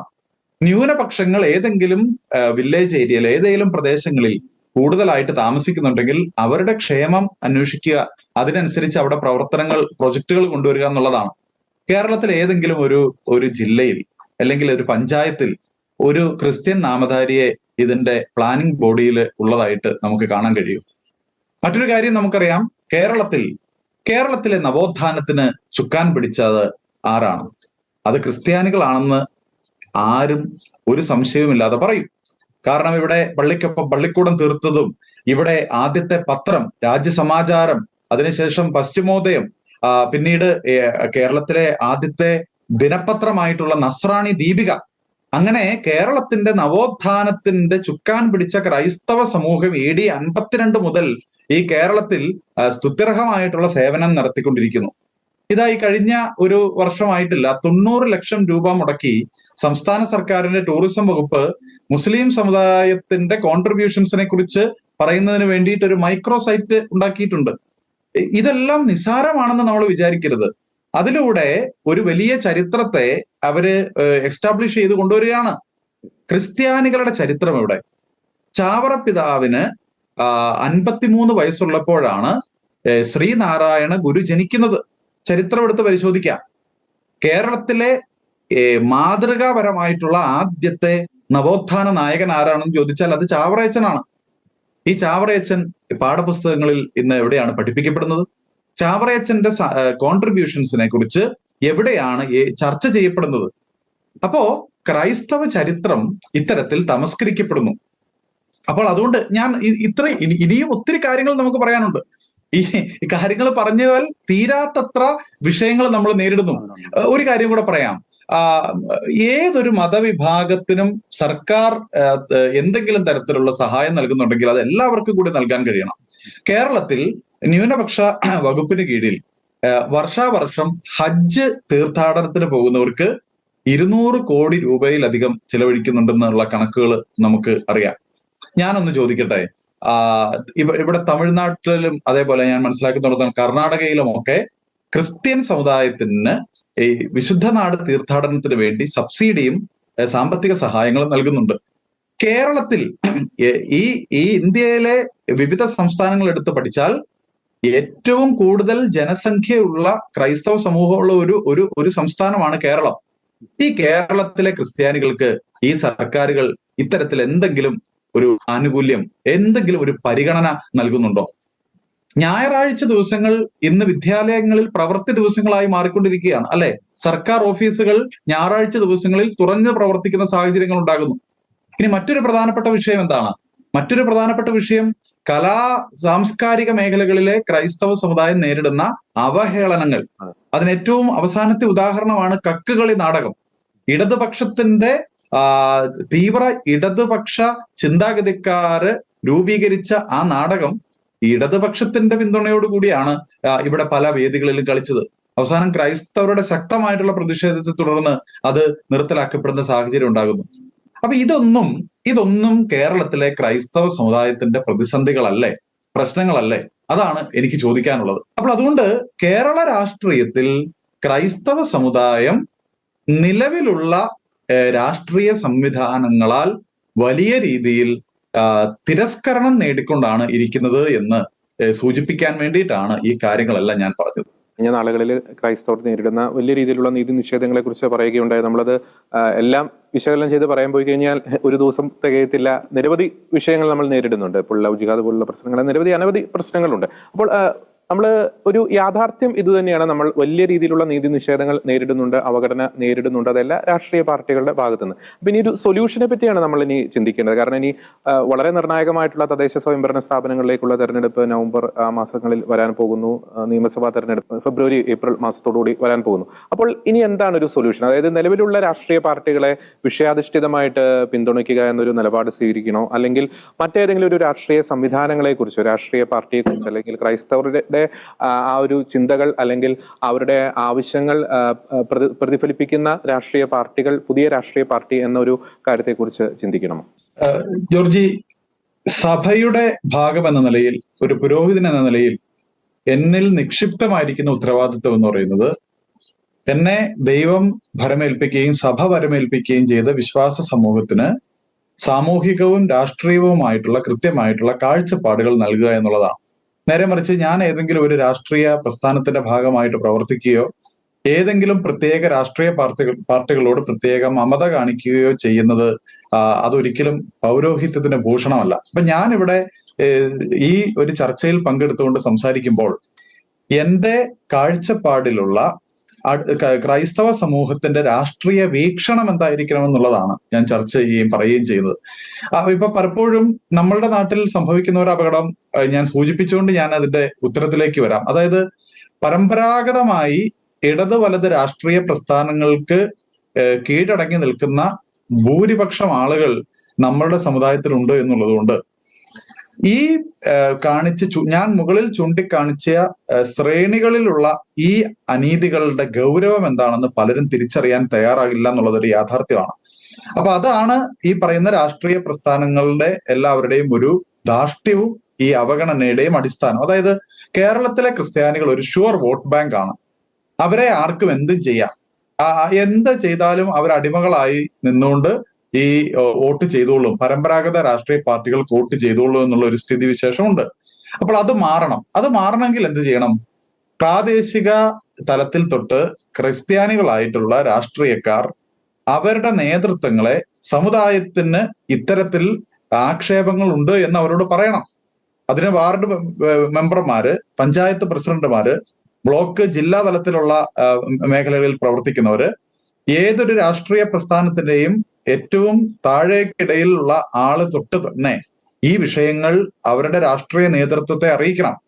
എനിക്ക് തോന്നുന്നത് മറ്റ് സമുദായങ്ങളിൽ സാമുദായിക ബോധം വളരെ ശക്തമായതുകൊണ്ട് അവരിങ്ങനെ എപ്പോഴും നിരന്തരമായി ഇത്തരം കാര്യങ്ങൾ അവരുടെ രാഷ്ട്രീയ നേതാക്കളോട് സംസാരിക്കുന്നുണ്ടാകാം. പക്ഷെ ക്രൈസ്തവർക്ക് ആകപ്പാടെ പറയാനുള്ള കാര്യം എന്ന് പറയുന്നത് സുവിശേഷം പ്രഘോഷിക്കാൻ കഴിയുന്നില്ല എന്നുള്ളതോ അതല്ലെങ്കിൽ മലയോര മേഖലയിൽ വന്യമൃഗ ആക്രമണം നേരിടുന്നുണ്ടെന്നുള്ളതോ ഒക്കെയാണ്. ഞാനൊരു കാര്യം പറയാം, വന്യമൃഗ ആക്രമണം എന്ന് പറയുന്നത് സമുദായത്തിന്റെ വിഷയമാണെന്ന് ഞാൻ കരുതുന്നില്ല. അത് പൊതുസമൂഹത്തിന്റെ വിഷയമാണ്. അത് ക്രിസ്ത്യാനികളെ മാത്രം ബാധിക്കുന്ന കാര്യമല്ല. പക്ഷെ ഞാൻ മുകളിൽ സൂചിപ്പിച്ച കാര്യങ്ങൾ ഓരോന്നും ഈ സമുദായത്തെ അടിസ്ഥാനപരമായിട്ട് ബാധിക്കുന്ന വിഷയമാണ്. അതുകൊണ്ട് തന്നെ സമുദായ അംഗങ്ങളായിട്ടുള്ള രാഷ്ട്രീയക്കാർ ഈ വിഷയത്തെക്കുറിച്ച് കൃത്യമായിട്ടുള്ള ബോധോദയമുള്ളവരായിട്ട് തീരണം. നമുക്ക് വേണ്ടത് രാഷ്ട്രീയക്കാരായിട്ടുള്ള സമുദായ അംഗങ്ങളെ അല്ല, മറിച്ച് സമുദായ അംഗങ്ങളായിട്ടുള്ള രാഷ്ട്രീയക്കാരെയാണ്. രാഷ്ട്രീയത്തിന് ഒന്നാം സ്ഥാനം നൽകുന്നവർക്ക് സമുദായം ഇനിയും തൊട്ട് സ്ഥാനം നൽകില്ല എന്ന ഒരു തിരിച്ചറിവിലേക്ക് ഈ പറയുന്ന സമുദായ അംഗങ്ങൾ എന്ന് പറയുന്ന രാഷ്ട്രീയക്കാർ മാറണം. നമ്മൾ ഈ വഖഫ് വിഷയവുമായി ബന്ധപ്പെട്ട് KCBC അടക്കം അതിൽ ശക്തമായിട്ടുള്ള നിലപാട് സ്വീകരിക്കുകയും MP-മാരോട് അത് രാജ്യസഭയിൽ ആ വിഷയം വേണ്ട രീതിയിൽ പരിഗണിക്കുകയും ചെയ്യണമെന്ന് പറഞ്ഞപ്പോൾ അവഗണിക്കുന്ന മനോഭാവം നമ്മൾ കണ്ടു, അല്ലെ? ഞാൻ ചോദിക്കുന്നത്, ഇടത് വലത് രാഷ്ട്രീയ സംവിധാനങ്ങൾ നമ്മളെ കേൾക്കാൻ തയ്യാറാകുന്നില്ലെങ്കിൽ ഇനി നമുക്ക് എന്താണ് ഒരു വഴിയുള്ളത്? ജോർജിയുടെ മനസ്സിൽ എന്താണ് തോന്നുന്നത്? ഇടത് വലത് രാഷ്ട്രീയ പ്രസ്ഥാനങ്ങൾ നമ്മളെ കേൾക്കാൻ തയ്യാറാകുന്നില്ല എങ്കിൽ ഇനി എന്താണ് ക്രിസ്ത്യാനിക്ക് വഴിയുള്ളത്? പുതിയ ഒരു രാഷ്ട്രീയ പ്രസ്ഥാനത്തെക്കുറിച്ച് ചിന്തിക്കേണ്ടി വരും. അപ്പൊ അത് കേൾക്കുമ്പോൾ അതത്ര എളുപ്പമാണോ, സാധ്യമാണോ എന്നുള്ള ചിന്തയൊക്കെയാണ് എല്ലാവരുടെയും മനസ്സിലേക്ക് വരുന്നത്. ക്രിസ്ത്യാനികളുടെ ആവശ്യങ്ങൾ പരിഗണിക്കാൻ നിലവിലുള്ള രാഷ്ട്രീയ സംവിധാനങ്ങൾക്ക് സാധ്യമല്ലെങ്കിൽ പുതിയ ഒരു രാഷ്ട്രീയ പ്രസ്ഥാനത്തെക്കുറിച്ച് നമ്മൾ ചിന്തിച്ചേ തീരൂ. അതൊരു യാഥാർത്ഥ്യമാണ്. അത് ഒരുപക്ഷെ നാളെ ഇലക്ഷനിൽ ഇറങ്ങി വിജയിക്കുന്ന ഒരു രീതി ആയിക്കൊള്ളണം എന്നില്ല. നമുക്കിന്നറിയാമല്ലോ, മുസ്ലിം ലീഗ് എന്ന് പറയുന്ന രാഷ്ട്രീയ പ്രസ്ഥാനത്തിന് എത്ര വർഷത്തെ ചരിത്രമുണ്ട്. സ്വാതന്ത്ര്യ സമര കാലഘട്ടം മുതൽ എന്ന് നമുക്ക് അതിനെ കാണാം, അതിന്റെ ചരിത്രം. BJP-യുടെ അല്ലെങ്കിൽ RSS പോലെയുള്ള രാഷ്ട്രീയ പ്രസ്ഥാനങ്ങൾക്ക് എത്രയോ വർഷത്തിന്റെ ചരിത്രമുണ്ട്. ഇന്ന് ഹൈന്ദവ മത സമൂഹത്തിന്റെ ആവശ്യങ്ങൾ പാർലമെന്റിൽ എത്തിക്കാൻ അവർക്കൊരു പാർട്ടിയുണ്ട്. മുസ്ലിം സമുദായത്തിന്റെ വിഷയങ്ങൾ രാഷ്ട്രീയ മണ്ഡലത്തിൽ ചർച്ച ചെയ്യപ്പെടുന്നതിന് കാരണം അവർക്കൊരു പാർട്ടിയുണ്ട്. ക്രൈസ്തവർക്ക് ഇനിയെങ്കിലും ബോധോദയം ഉണ്ടാകണ്ടേ? ഇനിയും ക്രൈസ്തവർ ഇവിടെ തലമുറകൾ ഇവിടെ ജീവിക്കേണ്ടവരാണ്. അപ്പോൾ അതുകൊണ്ട് തന്നെ ക്രിസ്ത്യാനികളുടെ പ്രതിസന്ധികൾ കൃത്യമായിട്ട് ചർച്ച ചെയ്യുന്ന ഒരു രാഷ്ട്രീയ പ്രസ്ഥാനം വേണം. അതൊരു പക്ഷേ ഇന്ന് കാണുന്ന മുസ്ലിം ലീഗിനെ പോലെയോ അല്ലെങ്കിൽ BJP-യെ പോലെയോ ഒക്കെ വളർച്ച പ്രാപിക്കുന്നത് ഒരുപക്ഷെ ഒരു 50, 60, 70 വർഷങ്ങൾ കഴിഞ്ഞായിരിക്കും. അത്രയും മുന്നിൽ കണ്ടുകൊണ്ട് എന്ത് ചെയ്യണം? ഇപ്പോളെ രാഷ്ട്രീയ ഈ സാമുദായിക രാഷ്ട്രീയ താല്പര്യമുള്ളവർ ഈ ഒരു പുതിയ പാർട്ടി സംവിധാനത്തെ വളർത്തി മുന്നോട്ട് കൊണ്ടുവരേണ്ടത് ഈ കാലഘട്ടത്തിന്റെ ആവശ്യമാണ്. അത് പെട്ടെന്ന് കേൾക്കുമ്പോൾ ആളുകൾക്ക് അത് മനസ്സിലായിക്കൊള്ളുന്നില്ല. പക്ഷെ ഞാൻ സംസാരിക്കുന്ന സമുദായ ബോധമുള്ള ഒത്തിരിയേറെ ആളുകൾ ഈ കാലഘട്ടങ്ങളിൽ പറയുന്ന ഒരു കാര്യമാണ്, നമുക്ക് മറ്റൊരു ഓപ്ഷൻ ഉണ്ടാകണം, ഇടത് അല്ലെങ്കിൽ വലത്. അതിനു പകരം പിന്നീട് BJP-യിലേക്ക് പോകാൻ ക്രൈസ്തവർക്ക് വലിയ മടിയുണ്ട്. കാരണം അവരുടെ നയങ്ങൾ, ഈ പൊളിറ്റിക്കൽ ഹിന്ദുയിസത്തിന്റെ നയം, അത് ക്രൈസ്തവർക്ക് അത്ര ഭൂഷണമായിട്ട് കാണപ്പെടുന്നില്ല. എങ്കിൽ പിന്നെ ക്രിസ്ത്യാനികൾ ഇനി എന്ത് ചെയ്യും? ഇതൊരു ജനാധിപത്യ രാജ്യമാണ്, ഇവിടെ വോട്ട് ചെയ്യേണ്ടതുണ്ട്. ക്രിസ്ത്യാനികൾ ആർക്ക് വോട്ട് ചെയ്യണം? ക്രിസ്ത്യാനികൾ വോട്ട് ചെയ്യാൻ ക്രിസ്ത്യാനികൾക്ക് ക്രിസ്ത്യൻ ഡെമോക്രസിയിൽ അധിഷ്ഠിതമായി രാഷ്ട്രീയത്തെ വിശകലനം ചെയ്യാനും പ്രവർത്തിക്കാനും കഴിയുന്ന ഒരു പ്രസ്ഥാനം ഉണ്ടായേ തീരൂ. ആ പ്രസ്ഥാനത്തിന് വേണ്ടിയിട്ടാണ് യഥാർത്ഥത്തിൽ ഇനി ഇവിടെയുള്ള സമുദായ അംഗങ്ങളും സമുദായ സ്നേഹികളായിട്ടുള്ളവരും പ്രവർത്തിക്കേണ്ടത്. ഇപ്പൊ കഴിഞ്ഞ ദിവസം തന്നെ ഒരു വാർത്ത വലിയ രീതിയിലൊരു വിവാദം അല്ലെങ്കിൽ വലിയ രീതിയിലൊരു ചർച്ചയിലേക്കൊക്കെ വന്നിരുന്നു. ഒരു NPP എന്ന് പറയുന്ന നോർത്ത് ഈസ്റ്റ് കേന്ദ്രീകരിച്ച് പ്രവർത്തിക്കുന്ന ഒരു പാർട്ടി കേരളത്തിൽ വേരുറപ്പിക്കാൻ പോകുന്നു. ക്രൈസ്തവരുടെ ചില സംഘടനകൾ അതിനോട് ആഭിമുഖ്യം പുലർത്തുന്നു എന്ന രീതിയിലുള്ള വാർത്ത വലിയ രീതിയിലൊരു ചർച്ചയായിരുന്നു, വിവാദമായിരുന്നു. നമ്മളിപ്പോൾ ഈ ഡിസ്കസ് ചെയ്ത വിഷയങ്ങളുടെ ഒരു പശ്ചാത്തലത്തിൽ ആ ഒരു വാർത്തയെ അച്ഛൻ എങ്ങനെ നോക്കിക്കാണും? ആ വാർത്ത അത് ഈ മിനിങ്ങാന്ന് ഞായറാഴ്ച ആണ് ഈ ഒരു വാർത്ത വന്നത്. അപ്പൊ അത് വളരെ കൃത്യമായിട്ടുള്ള ഒരു കാര്യം, നമ്മളുടെ തന്നെ സമുദായത്തിലെ ഒരു ശക്തനായിട്ടുള്ള ഒരു സമുദായ നേതാവ് അദ്ദേഹത്തിന്റെ പങ്കാളിത്തത്തോടു കൂടിയാണ് അദ്ദേഹം ഇനീഷ്യേറ്റീവ് എടുത്തു എന്ന് വേണമെങ്കിൽ പറയാവുന്ന രീതിയിൽ അദ്ദേഹത്തിന്റെ സുഹൃത്ത് വലയത്തിൽപ്പെട്ട 2 രാഷ്ട്രീയ പ്രസ്ഥാനങ്ങൾ, ഒന്ന് നാഷണൽ പീപ്പിൾസ് പാർട്ടി, മറ്റൊന്ന് നാഷണൽ പ്രോഗ്രസീവ് പാർട്ടി, ക്രിസ്ത്യൻ ഡെമോക്രസിയിൽ അധിഷ്ഠിതമായിട്ട് പ്രവർത്തിക്കണമെന്ന് ആഗ്രഹിച്ച് രൂപീകരിക്കപ്പെട്ട പാർട്ടി. ആ 2 പാർട്ടിയുടെ കേരള ഘടകങ്ങൾ അവര് ഇങ്ങനെ വിഘടിച്ചു നിന്നാൽ ശരിയാകില്ല. ഒരേ ആശയത്തിലാണ് പോകുന്നതെങ്കിൽ എന്തുകൊണ്ട് ആ പാർട്ടിയുടെ നേതാക്കൾക്ക് ഒരുമിച്ച് ഇനി പോയിക്കൂടാ എന്നുള്ള ചിന്തയിൽ നിന്നാണ് അങ്ങനെ ഒരു ലയനം എന്ന് പറയുന്ന കാര്യം അവിടെ നടന്നിരിക്കുന്നത്. പക്ഷെ സ്വാഭാവികമായിട്ടും എന്ത് സംഭവിക്കുന്നു?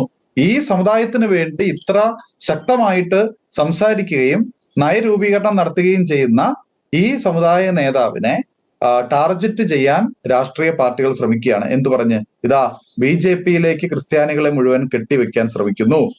നമ്മൾ ഈ പറയുന്ന രാഷ്ട്രീയ പ്രസ്ഥാനം BJP-യിലേക്ക് കെട്ടിവെക്കുന്ന രാഷ്ട്രീയ പ്രസ്ഥാനമല്ല, മറിച്ച് ക്രിസ്ത്യൻ ഡെമോക്രസിയിൽ അധിഷ്ഠിതമായിട്ട് നിന്നുകൊണ്ട് പ്രവർത്തിക്കുന്ന ഒരു രാഷ്ട്രീയ പ്രസ്ഥാനമാണ്. 30 വർഷത്തിന് മുകളിലായി ഈ നാഷണൽ പീപ്പിൾസ് പാർട്ടി എന്ന് പറയുന്ന ഈ രാഷ്ട്രീയ പ്രസ്ഥാനം ഇന്ത്യയിലുണ്ട്. ദേശീയ പാർട്ടികൾ എന്ന നിലയിൽ അംഗീകരിക്കപ്പെട്ടിരിക്കുന്ന 6 പാർട്ടികളിൽ ഒന്നാണ് ഈ നാഷണൽ പീപ്പിൾസ് പാർട്ടി. ഈ national people's party north eastern സംസ്ഥാനങ്ങളിൽ, നമ്മൾ ഓർക്കേണ്ടത്, നാഗാലാൻഡിൽ 87% ക്രിസ്ത്യാനികളുണ്ട്, മിസോറാമിൽ 87% ക്രിസ്ത്യാനികളുണ്ട്, മേഘാലയയിൽ 74% ക്രിസ്ത്യാനികളുണ്ട്, മണിപ്പൂരിൽ 41% ക്രിസ്ത്യാനികളുണ്ട്, അരുണാചൽ പ്രദേശിൽ 30% ക്രിസ്ത്യാനികളുണ്ട്. ഈ പറയുന്ന സ്ഥലങ്ങളിൽ, അതേപോലെ ഗോവ നമുക്കറിയാം, ഈ പറയുന്ന പ്രദേശങ്ങളിൽ നല്ല ശക്തിയോടുകൂടി പ്രവർത്തിച്ചുകൊണ്ടിരിക്കുന്ന ഒരു രാഷ്ട്രീയ പ്രസ്ഥാനമാണ് ഞാൻ ഈ പറഞ്ഞ നാഷണൽ പീപ്പിൾസ് പാർട്ടി. അതില് 1-2 സംസ്ഥാനങ്ങളിൽ അവരവിടെ ഭരിക്കുന്നുണ്ട് ഈ പാർട്ടി എന്ന നിലയിൽ തന്നെ. അതോടൊപ്പം തന്നെ കൊയിലേഷൻ ഗവൺമെന്റ് ആയിട്ട് അവരവിടെ ഭരണം നടത്തുന്നുണ്ട്. അൻഡമാൻ നിക്കോബറിൽ, അത് കേന്ദ്രഭരണ പ്രദേശമാണ്, അവിടെ 21% ക്രിസ്ത്യാനികളുണ്ട്. നമ്മൾ ഓർക്കണം, കേരളത്തിൽ 18% നിലവിൽ ക്രിസ്ത്യാനികളുള്ളത്. കേരളത്തെക്കാൾ എത്രയോ മടങ്ങ് ക്രിസ്ത്യാനികൾ ജനസംഖ്യയിൽ കൂടുതലുള്ള ഞാൻ ഈ മുകളിൽ പറഞ്ഞ സംസ്ഥാനങ്ങളിൽ ക്രൈസ്തവർക്ക് അവരുടേതായിട്ടുള്ള ഒരു രാഷ്ട്രീയ പ്രസ്ഥാനം, പലയിടങ്ങളിലും അവര് സഖ്യം ചേർന്നിരിക്കുന്നത് BJP ഗവൺമെന്റുമായിട്ടാണ്. അപ്പോ ഈ ദിവസങ്ങളിൽ നാഷണൽ പീപ്പിൾസ് പാർട്ടി എന്ന ഒരു പാർട്ടിയെ കുറിച്ച് ഇവിടെയുള്ള രാഷ്ട്രീയക്കാർ കേൾക്കുമ്പോൾ അതിനെ കൊണ്ടുപോയി BJP-യുടെ വാലിൽ ക്രിസ്ത്യാനികളെല്ലാവരെയും കൂടെ കെട്ടാനാണെന്ന് ദുഷ്പ്രചരണം നടത്തുന്നതിന്റെ പിന്നിലെ അവരുടെ ഭയം എന്താണെന്ന് നമ്മൾ മനസ്സിലാക്കണം. ഭയം എന്താണെന്നറിയോ? ഞാൻ നേരത്തെ പറഞ്ഞ കാര്യമാണ്. ക്രിസ്ത്യാനികൾ ഒരു രാഷ്ട്രീയ സഖ്യമായിട്ട് ശക്തിപ്പെട്ടാൽ, ക്രിസ്ത്യാനികളുടെ ആവശ്യങ്ങൾ പാർലമെന്റിലും നിയമസഭകളിലും ഉയർത്തിപ്പിടിക്കാൻ ഒരു രാഷ്ട്രീയ പ്രസ്ഥാനം രൂപീകരിക്കപ്പെട്ടു വന്നാൽ അത് വലിയ രീതിയിൽ ദോഷം ചെയ്യുക, ഷുവർ വോട്ട് ബാങ്ക് ആയിട്ട് ക്രിസ്ത്യാനികളെ കണക്കാക്കുന്ന ഈ ഇടത് വലത് രാഷ്ട്രീയ കക്ഷികൾക്കാണ്. അപ്പോൾ അതുകൊണ്ട് നമ്മൾ തിരിച്ചറിയേണ്ടത് ഈ നാഷണൽ പീപ്പിൾസ് പാർട്ടി എന്നത് കേരളത്തിൽ ശക്തിപ്പെടുത്തേണ്ട ഒരു പാർട്ടിയാണ്. ആര് ശക്തിപ്പെടുത്തണം? ക്രിസ്ത്യാനികൾ ശക്തിപ്പെടുത്തണം. സമുദായ ബോധമുള്ള നിസ്വാർത്ഥമായിട്ട് സമുദായത്തെ സേവിക്കണമെന്ന് താല്പര്യമുള്ള ആളുകൾ ഒരുമിച്ച് വന്ന് ഈ പാർട്ടിയെ ശക്തിപ്പെടുത്തണം. അതിനുള്ള ഒരു ആദ്യ ചുവടുവയ്പായിട്ട് ഒരു പക്ഷേ നമുക്ക് ഈ ഒരു നീക്കത്തെ കാണാമെന്ന് ഞാൻ വിചാരിക്കുകയാണ്. അതാണ് അതിനെക്കുറിച്ച് എനിക്ക് പറയാനുള്ളത്. യെസ്, വളരെ വ്യക്തമാണ്. അച്ഛൻ സൂചിപ്പിച്ചതുപോലെ അനവധി പ്രശ്നങ്ങൾ, പ്രതിസന്ധികൾ ക്രൈസ്തവർ ഈ കാലഘട്ടത്തിൽ നേരിട്ടുകൊണ്ടിരിക്കുന്നു. അതിനാൽ തന്നെ വരാൻ പോകുന്ന തെരഞ്ഞെടുപ്പുകളിൽ ക്രൈസ്തവർ സ്വീകരിക്കേണ്ട രാഷ്ട്രീയ നിലപാടുകൾ അത് വളരെ പ്രധാനപ്പെട്ടതാണ്, അതീവ നിർണായകമാണ്. എല്ലാ പാർട്ടികളുടെ ഭാഗത്തു നിന്നും വലിയ രീതിയിലുള്ള പ്രതിസന്ധികൾ നേരിട്ടുകൊണ്ടിരിക്കുന്ന ഒരു ഘട്ടത്തിൽ മറ്റൊരു ഓപ്ഷൻസിലേക്ക് ക്രൈസ്തവർ പോയില്ലെങ്കിൽ അതിൽ അത്ഭുതപ്പെടാനൊന്നും ഇല്ല, അവരെ കുറ്റപ്പെടുത്താനൊന്നുമില്ല എന്നത് വളരെ വാസ്തവമായിട്ടുള്ളൊരു കാര്യമാണ്. അതുകൊണ്ട് തന്നെ വിവേകത്തോടെ, ജ്ഞാനത്തോടെ, ദൈവിക ആലോചനയോടുകൂടി തന്നെ രാഷ്ട്രീയമായിട്ടുള്ള നിലപാടുകൾ എടുക്കുവാൻ കേരളത്തിലെ ക്രൈസ്തവ സമുദായ നേതൃത്വത്തിന് സാധിക്കട്ടെ എന്ന് ആശംസിക്കുന്ന ഈ വിഷയങ്ങളിൽ വളരെ ശക്തവും വ്യക്തവുമായിട്ടുള്ള ആശയങ്ങൾ പങ്കുവച്ച ഫാദർ സബിൻ തുമ്മുളിൽ അങ്ങേക്ക് നന്ദി.